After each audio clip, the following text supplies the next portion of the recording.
Tole galatoomii akka mooltan kabajamtoota daawwattoota keenyaa magaalaa Finfinnee keessatti egaa jiraattonni magaalichaa oomishaalee qonnaaf indaastirii naannoo mana jireenyaa isaaniitti gatii madaalawaadhaan akka argataniif xiyyeeffannaadhaan hojjetamaa jira.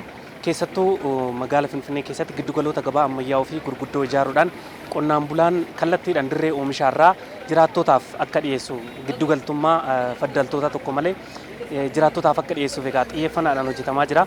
Sanarras darbee immoo kutaalee magaalaa Finfinnee hunda keessatti jiraattonni naannoo mana jireenya isaaniitti oomishaalee kanneen akka argataniif egaa gabaan dilbataa fi sanbataa karaa ho'aa ta'een cimeetti fufeeti kan jiru jechuudha.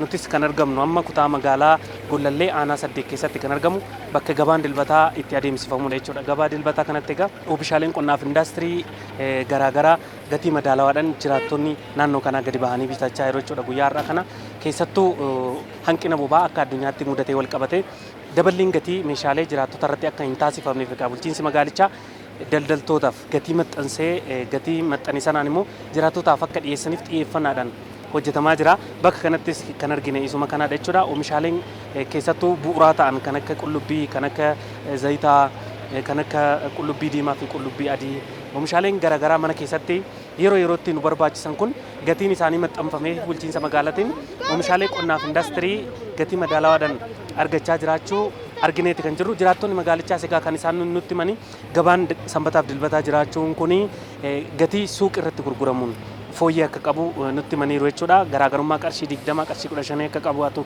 nutti himanii jiru jechuudha. Daldaltoonni iddoo kanatti daldalanis gatii madaalawaadhaan gatii bulchiinsi magaalichaa isaaniif maxxanseen oomishaalee kanneen dhiyeessaa jiraachuu nutti himaniiru. Walumaa galatti iddoo kanatti kan argine jiraattonni kutaa magaalaa Gollallee dhufanii oomishaalee barbaadan gatii madaalawaadhaan argachaa jiraachuusaa hubanneeti kan jiru.